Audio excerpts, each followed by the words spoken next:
क्या अमेरिका ने यूक्रेन का साथ छोड़ दिया है?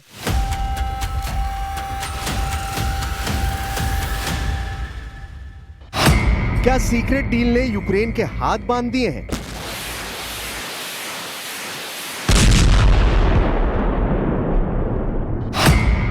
डीप स्ट्राइक मिशन पर ट्रंप ने क्यों लगाया लॉक?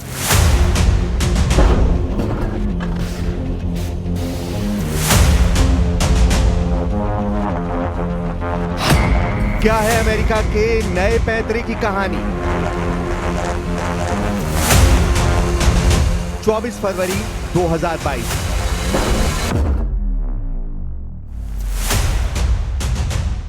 रूस ने यूक्रेन के खिलाफ एक ऐसी जंग का आगाज किया जिससे होने वाले धमाकों ने पूरी दुनिया को हिला दिया।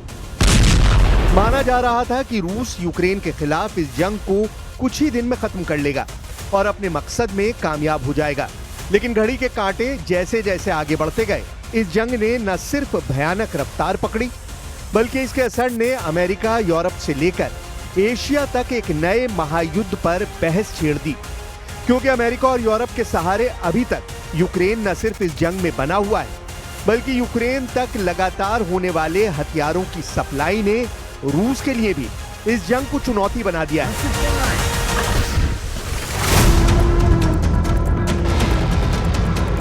लेकिन अब इस खेल में ट्विस्ट आ चुका है। जो अमेरिका रूस के खिलाफ इस जंग को अभी तक हवा देता आया था, उसी अमेरिका ने यूक्रेन पर लगाम कस दी है। एक ऐसी लगाम जिसने जंग के मोर्चे पर रूस के खिलाफ यूक्रेन के हाथों को बांध दिया है।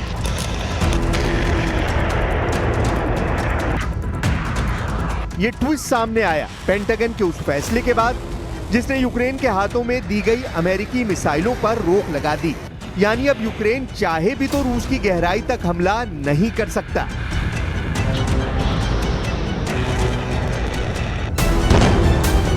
ये वही मिसाइलें थीं जिन्हें लेकर कीव को भरोसा था कि वो रूसी ठिकानों पर डीप स्ट्राइक कर पाएगा। लेकिन अब हर लॉन्च से पहले अमेरिका की मंजूरी लेनी होगी, और ये मंजूरी यूं ही नहीं मिलती, बल्कि सीधे पेंटागन के टॉप लेवल से क्लियरेंस चाहिए।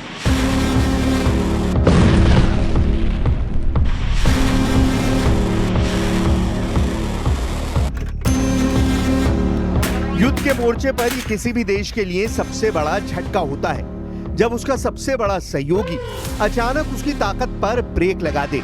सवाल यही उठ रहा है, आखिर अमेरिका ने ये कदम क्यों उठाया? एक्सपर्ट्स मानते हैं कि इसके पीछे दो बड़ी वजहें हैं। पहली, अमेरिका नहीं चाहता कि ये जंग सीधे रूस के अंदर तक पहुंच जाए, क्योंकि ऐसा हुआ तो उसका मतलब होगा रूस और अमेरिका आमने सामने। दूसरी वजह, वॉशिंगटन शायद इस जंग को अब किसी टेबल पर लाना चाहता है, यानी हथियारों की जगह बातचीत के जरिए रास्ता निकालने की रणनीति। लेकिन यहां सबसे बड़ा सवाल यही है, क्या अमेरिका सचमुच शांति चाहता है या फिर कहीं पाबंदियों के पीछे कोई गुप्त सौदा छिपा है?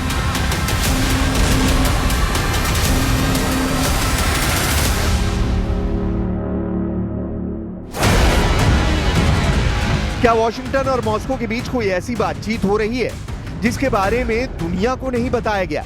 यूक्रेन के लिए फैसला सिर्फ रणनीतिक नहीं बल्कि भावनात्मक भी है। ज़ेलेंस्की और उनकी सरकार बार बार कहती रही है कि अगर उन्हें लंबी दूरी के हथियार मिलते रहे तो वो रूस के खिलाफ संतुलन बना सकते हैं। लेकिन अब सबसे बड़ा सहयोगी ही हाथ पीछे खींच ले तो कीव का हौसला टूटना लाजमी है। Колись це було, ви пам'ятаєте, було різні сигнали щодо наших ударів у відповідь після їх ударів по нашій енергетиці. Це було вже дуже давно. Сьогодні ми навіть про це не згадуємо. Тому для мене це новина.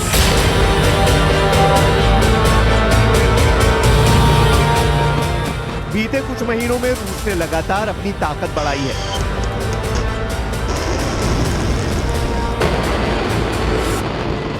नॉर्थ कोरिया से लेकर ईरान तक उसे नए हथियार और ड्रोन सपोर्ट मिल रहा है।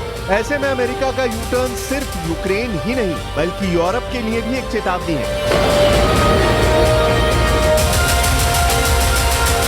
I believe that we're going to get that war straightened out. We're going to get it done. I don't know that they'll meet maybe they will, maybe they won't. They'd like me to be at the meeting. I said, you guys ought to work it out. It's between you, it's not us.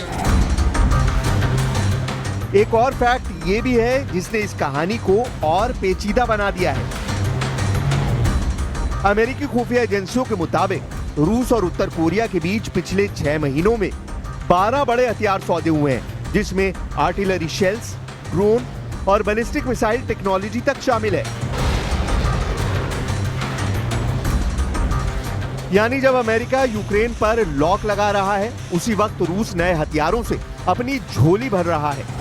यूरोपीय नेताओं का कहना है कि ये पाबंदियां दरअसल America की कंट्रोल स्ट्रैटेजी का हिस्सा है, यानी यूक्रेन को पूरी ताकत नहीं देकर उसे हमेशा वॉशिंगटन की लाइन पर रखा जा सकता है। जर्मनी और फ्रांस पहले ही इस पर नाराजगी जता चुके हैं। फ्रांस के राष्ट्रपति इमैनुअल मैक्रों पहले ही कह चुके हैं कि अगर यूक्रेन को हथियार दिए जाते हैं तो उसे खुद तय करना चाहिए कि उन्हें वो कहां इस्तेमाल करना चाहता है।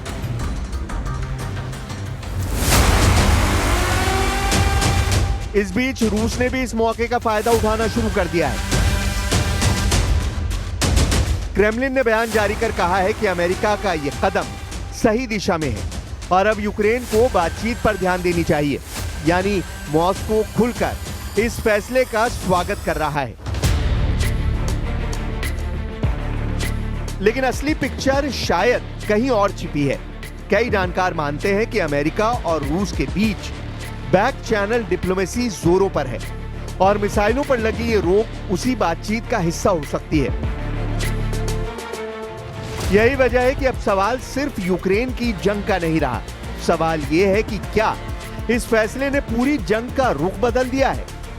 पेंटागन का ये लॉक सिर्फ यूक्रेन के लिए एक हथकड़ी नहीं है, बल्कि इसके पीछे अमेरिकी राजनीति की भी एक पूरी कहानी छिपी है। लेकिन इस कहानी के पीछे जमीनी हकीकत और भी खतरनाक है। कीव की रातें अब भी मिसाइलों की सायरन से दहकती हैं। रूसी रॉकेट जब आसमान को चीरते हुए यूक्रेन की सीमाओं पर गिरते हैं तो उनका धमाका सिर्फ इमारतों को नहीं लाता, बल्कि यूक्रेनियों के हौसलों को भी चीर देता है। ऐसे हालात में जब दुश्मन की तोपें बेलगोरोद और ब्रायंक से आग उगल रही हैं और ड्रोन काले धुएं की लकीर छोड़ते हुए कीव तक पहुंच रहे हैं, तब पेंटागन का यह आदेश कि यूक्रेन रूस के भीतर जवाब न दे, ये वैसा ही है जैसे किसी जंगजू के हाथ से तलवार छीन लेना। बीते महीनों में अमेरिकी कांग्रेस में बहस तेज हुई। रिपब्लिकन नेताओं की तरफ से कहा गया, क्यों हमारा पैसा बारूद बनकर यूक्रेन की धरती पर फट रहा है। लेकिन मैदाने जंग पर खड़ा यूक्रेनी सैनिक पूछ रहा है, अगर हथियार नहीं तो फिर बचाओ कैसे। उधर मोर्चा संभाले सैनिकों के कानों में रोज एक ही आवाज गूंजती है, तोपों की गरज, टैंकों की चेन और ऊपर से गिरते ड्रोन का धमाका। लेकिन अब जब लंबी दूरी के एटम्स मिसाइलों पर पाबंदी लग गई है, तो यूक्रेन के लिए सबसे बड़ा सवाल यही है, क्या वो सिर्फ बचाव की लड़ाई लड़ता रहेगा?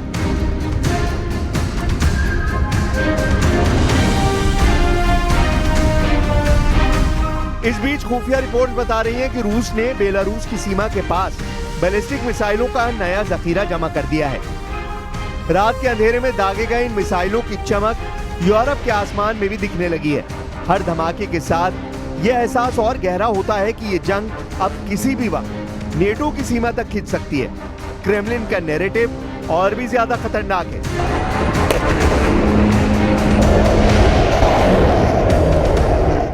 रूसी टीवी चैनलों पर दिखाया जा रहा है कि यूक्रेन अब अकेला है, अमेरिका ने उसे छोड़ दिया है। और तभी उसी ब्रॉडकास्ट के बीच स्क्रीन पर फटते हुए ग्रेनेड्स और जलते टैंकों की फुटेज चलती है। रूस जानता है कि युद्ध सिर्फ मोर्चों पर नहीं, बल्कि दिमागों में भी लड़ा जाता है। दूसरी तरफ ट्रंप और पुतिन की बैठकों के बीच ये संकेत भी मिले हैं कि शायद अमेरिका इस जंग को एक डील की ओर धकेलना चाहता है। लेकिन सवाल है कि क्या ये डील उन गांवों के लिए है जो हर सुबह मिसाइलों से राख हो जाते हैं? क्या ये डील उन बच्चों के लिए है जिनकी नींद बमबारी की गूंज से लगातार टूट जाती है? अमेरिका और रूस के दांवपेचों के बीच अब जमीन पर एक और बड़ा धमाका हुआ है। यूक्रेन के राष्ट्रपति व्लादिमीर ज़ेलेंस्की ने कीव में जर्मन उप चांसलर लार्स क्लिंगबाइल से मुलाकात के बाद यह साफ ऐलान कर दिया कि असली सुरक्षा गारंटी तब मिलेगी जब विदेशी सैनिक सीधे यूक्रेन की धरती पर तैनात होंगे। ज़ेलेंस्की का यह बयान सिर्फ एक मांग नहीं बल्कि रूस के खिलाफ पश्चिमी दुनिया को खुला न्योता है। उन्होंने दो टूक कहा कि जंग सिर्फ टैंकों और तोपों की नहीं बल्कि आसमान और समंदर की भी है, और अगर यूरोप वाकई रूस को रोकना चाहता है तो उसे यूक्रेन में आकर खड़ा होना ही होगा। ज़ेलेंस्की की मांग ऐसे वक्त पर आई है जब अमेरिका और रूस एनर्जी डील्स और सीक्रेट टॉक में व्यस्त है और यूरोप दो हिस्सों में बटा हुआ है। कुछ देश खुलकर आगे आना चाहते हैं जबकि कुछ अब भी दुविधा में है, लेकिन ज़ेलेंस्की ने इस बहस को और भड़का दिया है। उनकी नजर में ये विदेशी सैनिक न सिर्फ सुरक्षा की गारंटी होंगे बल्कि रूस पर सीधा मनोवैज्ञानिक हमला भी करेंगे।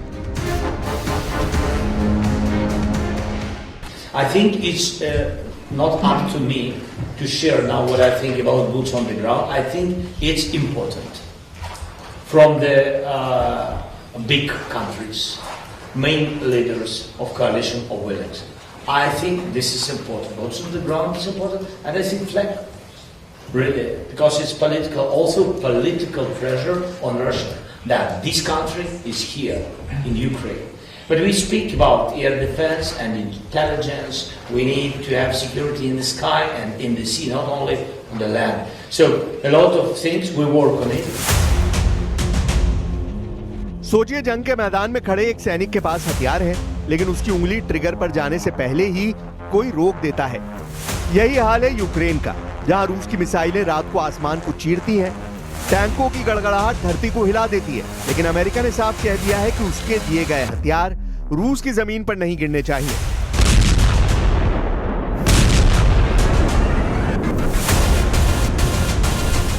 यह पाबंदी यूक्रेन के हाथों में बंधन की तरह है। उनके पास मिसाइलें हैं, लेकिन दिशा तय करने की ताकत नहीं है। अमेरिकी हथियार रूस के शहरों तक नहीं, सिर्फ रक्षा की दीवार तक सीमित रहेंगे। नतीजा यह है कि हर धमाका, हर बारूद का धुआं, हर एयर डिफेंस सिस्टम अब यूक्रेन के लिए सवाल बन गया है। क्या वो सिर्फ बचाव करते रहेंगे या पलटवार की ताकत भी कभी मिलेगी? ये रोकथाम दरअसल अमेरिका की दोहरी रणनीति है। एक तरफ हथियार देकर यूक्रेन का हिमायती बने रहना, दूसरी तरफ रूस को सीधी चुनौती देने से बचना। लेकिन सवाल यह है कि अगर गोलियां सिर्फ ढाल पर ही खर्च होंगी तो तलवार कब उठेगी?